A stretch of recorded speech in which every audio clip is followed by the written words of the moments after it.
जय श्री राम एवरीवन। मैं हूं Kajal Yadav, second year BMS student from TMV Pune Maharashtra. तो थंबनेल देख करके आप समझ ही गए होंगे कि वीडियो किस बारे में है। इलेक्टिव्स बीएमएस का एक बहुत इंपॉर्टेंट पार्ट होते हैं, वेटेज भी होता है इनका। कभी कभी ऐसा होता है कि इलेक्टिव्स के मार्क्स आपको फेल होने से भी बचा लेते हैं, क्योंकि जब फेल होने और पास होने की नौबत आती है तो एक एक मार्क्स का बहुत ज़्यादा वेटेज हो जाता है। लेकिन इलेक्टिव्स को लेकर मन में बहुत सारे डाउट्स रहते हैं, तो आज हम इस वीडियो में उन्हीं डाउट्स को क्लियर करने वाले हैं। तो इस वीडियो को हम कुछ पार्ट्स में देखेंगे। पार्ट्स में मतलब कि वीडियो एक ही होगी बट थोड़ा सा क्लासिफाई करके करेंगे, जिससे कि आपको सिंपलर वे में एक ये वीडियो समझ में आ जाए। ठीक है, तो सबसे पहले बात करते हैं कि इलेक्टिव्स होते क्या। मैं बहुत ज़्यादा फैंसी लैंग्वेज नहीं यूज़ करने वाली हूँ कि electives are those courses and all that ऐसे ऐसे करके। ठीक है, मैं सिंपलर वे में आपको बताने वाली हूँ जो तुम्हें समझ में आए, जो लोकल आम जनता को समझ में आता है। इलेक्टिव्स अगर देखा जाए तो ये एनसीआईएसएम के द्वारा ऐसे कुछ कोर्सेज, ऐसे कुछ टॉपिक्स और इंक्लूड किए गए हैं जिससे कि बीएमएस स्टूडेंट्स जो हैं उनका और कुछ अलग सब्जेक्ट से और अलग टॉपिक से इंटरेक्शन हो सके उनके अपने करिकुलम के अलावा। मतलब जो आपके 5 सब्जेक्ट्स हैं फर्स्ट ईयर में, जैसे कि अगर मैं बात करूँ तो उनके अलावा भी कुछ आप एक्स्ट्रा सीख सको, इसके लिए होते हैं इलेक्टिव कोर्सेज। ठीक है, अभी तो आपको इलेक्टिव्स के बारे में पता नहीं होगा क्योंकि अभी ऑफिशियल नोटिफिकेशन नहीं आया है इलेक्टिव्स का, लेकिन मोस्ट ऑफ द कॉलेजेस में फर्स्ट टर्म हो चुका है और सेकंड टर्म आते आते आपको नोटिस मिल जाएगा, नोटिफिकेशन आ जाएगा ऑफिशियल वेबसाइट पर इलेक्टिव्स का।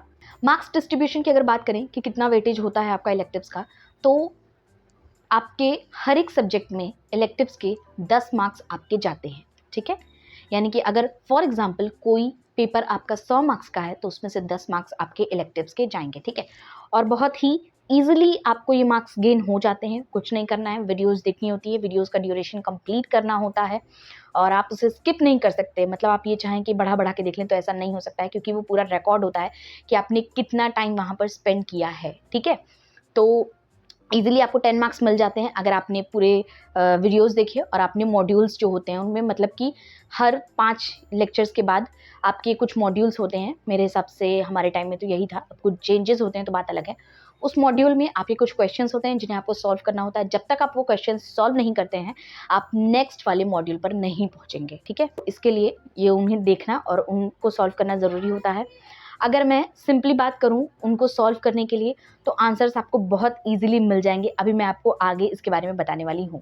अब बात करते हैं फीस की। तो देखो, हमारे टाइम में, यानी कि मेरे टाइम में जब मैंने फर्स्ट ईयर के इलेक्टिव्स दिए थे, तो उस समय हमारे पर सब्जेक्ट की फीस जो थी वो 500 थी और आपको इलेक्टिव्स में 3 सब्जेक्ट्स चूज़ करने होते हैं।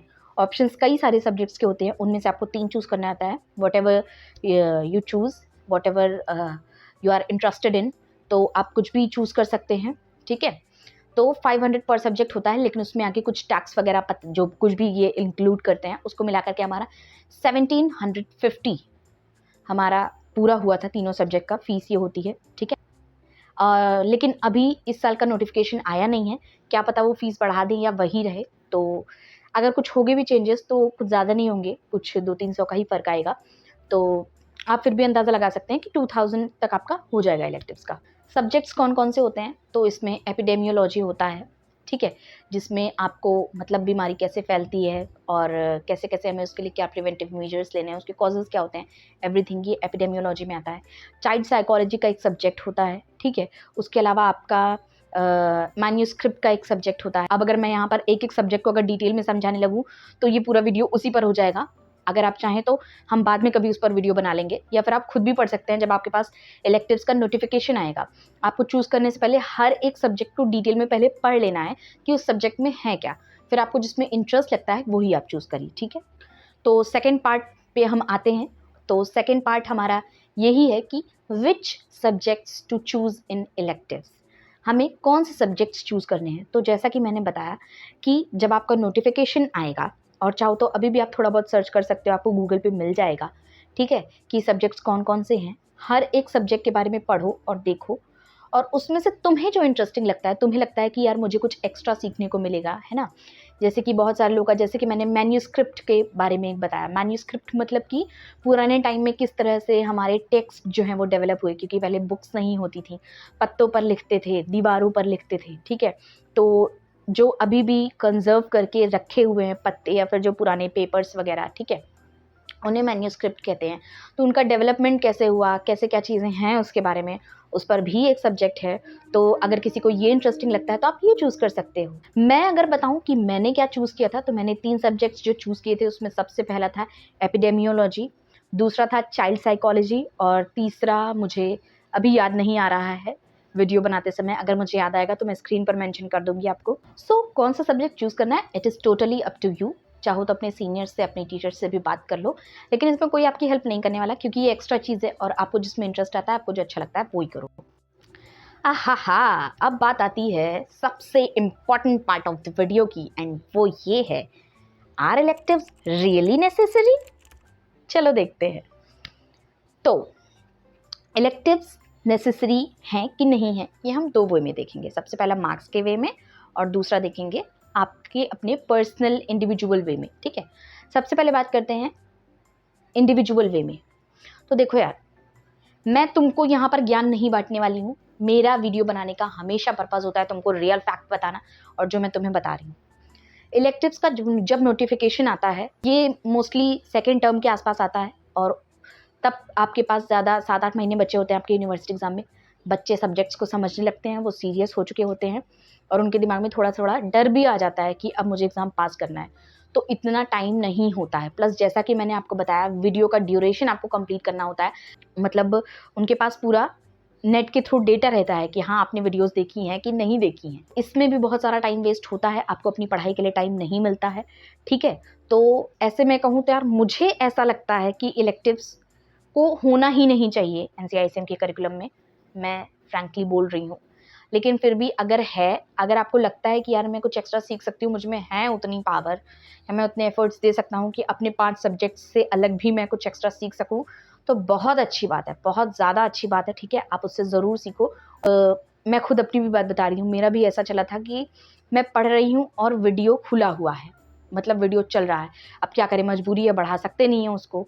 तो इस तरह से हमने वीडियोस को कंप्लीट किया था। और ट्रस्ट मी, वीडियोस भी 50-50 मिनट के, 40-40 मिनट के, ऐसे वीडियोस होते हैं, एक वीडियोस, ठीक है। तो मुझे ये इतना कुछ ज़्यादा खास नहीं लगा। पर्सनली आप पर डिपेंड करता है कि आपका एक्सपीरियंस इलेक्टिव्स के साथ कैसा रहता है, ठीक है।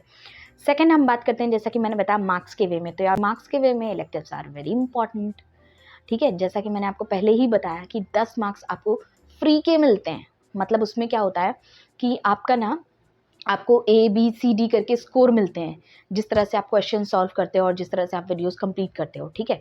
तो जो A होता है वो सबसे हाईएस्ट होता है, और अगर किसी को A मिला है तो आपको पूरे के पूरे 10 मार्क्स आपके मिलेंगे, और मोस्ट ऑफ दी स्टूडेंट्स को A ही मिलता है।